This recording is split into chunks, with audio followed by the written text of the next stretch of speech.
سوال یہ ہے کہ تقلید کا ثبوت قرآن و حدیث کی روشنی میں عطا فرما دیں۔ یہ بہت ہی اہم موضوع ہے۔ مختصر یہ ہے کہ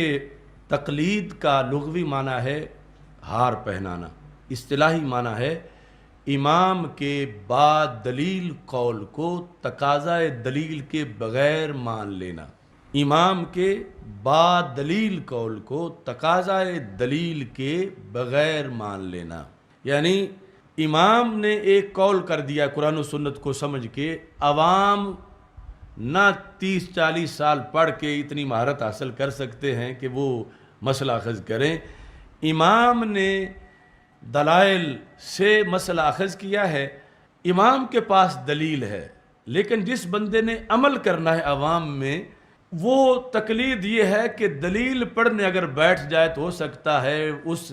حکم کا وقت ہی گزر جائے، تو وہ تقاضۂ دلیل کے بغیر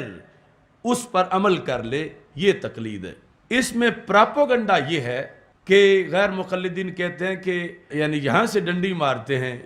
کہ تقلید یہ ہے کہ امام کا قول دلیل مانگے بغیر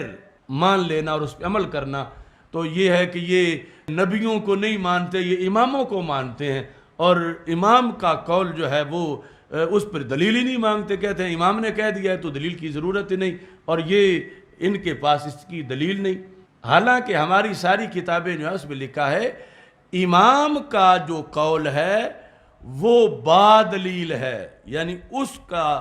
ماخذ قرآن ہے، اس کی دلیل سنت ہے، وہ با دلیل جو امام کا قول ہے آگے عامت الناس پر لازم نہیں کہ وہ دلیل پڑھیں، وہ حکم سنیں اور اس پر عمل کریں، کیونکہ دلیل ان کا نصاب نہیں، دلیل خواص کا نصاب ہے۔ اگر ایسا ہوتا کہ امام جو مرضی ہے کہتا پھرے اور پھر لوگ اس کے مقلد بن جائیں تو یہ سراسر گمراہی ہوتی، کیونکہ امام تو نبی نہیں ہے، امام تو اللہ نہیں ہے۔ تو یہاں امام جو ہے وہ اللہ اور اللہ کے رسول صلی اللہ علیہ وسلم کے حکم کے تابع ہے، اور اخذ کیا ہے حکم کو، آگے عوام کے لیے یہ ہے کہ وہ حکم سنیں، عمل کریں۔ اب اس کی مثال ایک سنو، ایک بندہ حج کرنا چاہتا ہے عوام میں سے، اب وہ حج کرنے کے لیے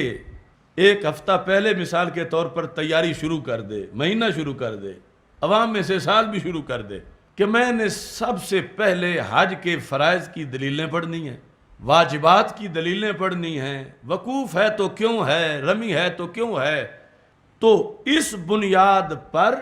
لاکھوں لوگوں میں سے کتنے ہیں کہ جو ہر فرض سنت کی دلیل یاد کر سکیں؟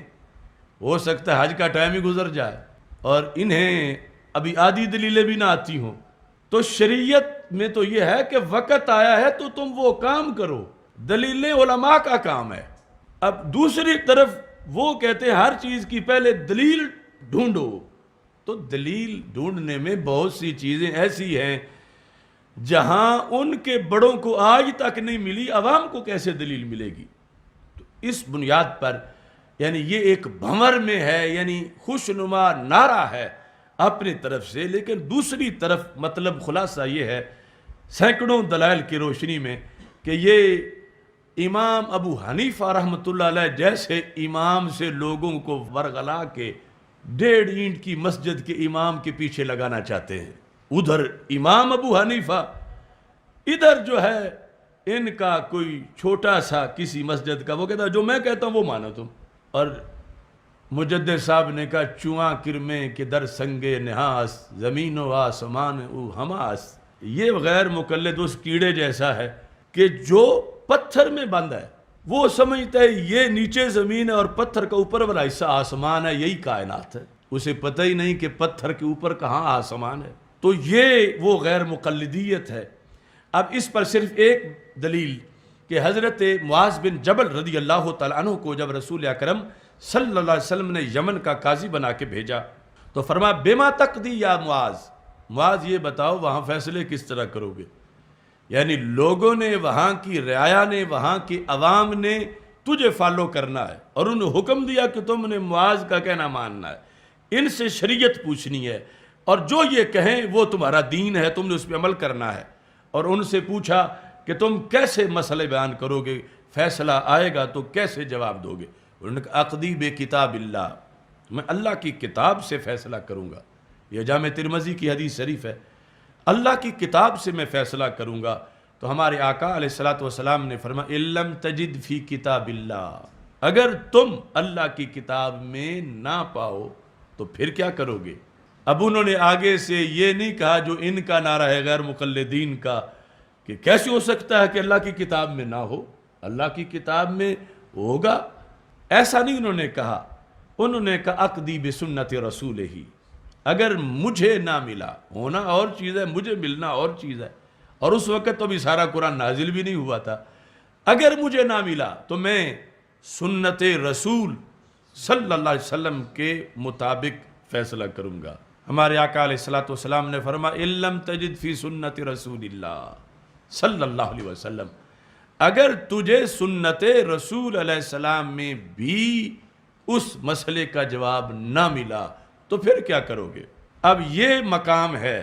غیر مقلد اور مقلد کے لیے فیصلہ کن۔ اگر ہوتے معاذ بن جبل غیر مقلد معاذ اللہ اور سرکار کا دین غیر مقلدیت والا، تو معاذ بن جبل کہتے محبوب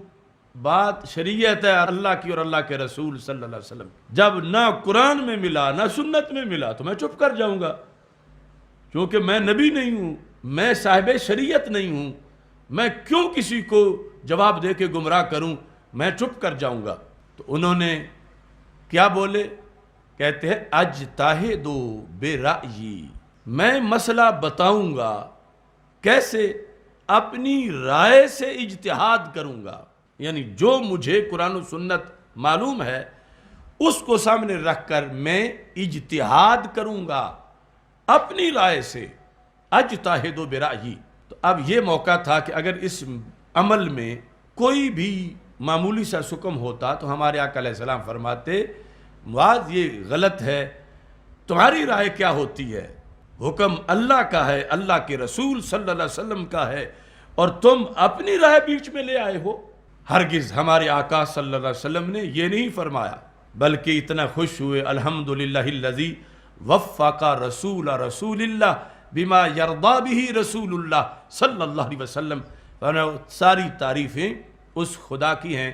جس نے میرے گورنر کو وہ بات کہنے کی توفیق دی جسے سن کے رب کے رسول خوش ہو گئے۔ تو اب حضرت معاذ بن جبل جب اجتہاد سے مسئلہ یمن والوں کو بتا رہے تھے اور یمن والے عمل کر رہے تھے، اس وقت کی جو کیفیت تھی اس پر تو ہم موجود ہیں کہ اجتہاد پر عمل ہو رہا ہے، اور حالانکہ سرکار دو عالم صلی اللہ علیہ وسلم اس وقت تو یہ آپشن بھی تھا، آج نہیں، اس وقت تھا۔ ہمارے آقا علیہ السلام فرما سکتے تھے معاذ بن جبل اتنی جلدی نہ کرو، اگر تمہیں نہ ملا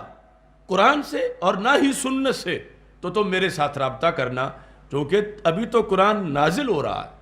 ہو سکتا ہے تمہارے بعد جو آیتیں اترے اس میں اللہ کا حکم ہو، یا یہ ہے کہ میں خود صاحب حدیث تو موجود ہوں، میں فیصلہ کروں گا،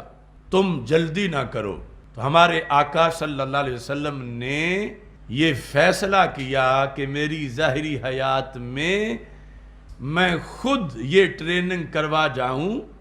میں خود اس عمل کا جھنڈا لہرا جاؤں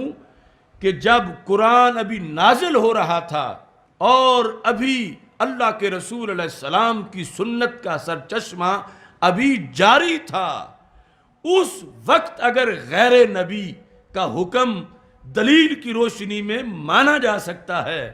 تو پھر قیامت تک جب نہ وحی آئے گی نہیں اور نہ سرکار صلی اللہ علیہ وسلم کی نئی حدیث آئے گی تو پھر تو بطریق اولیٰ تقلید ہی کی جائے۔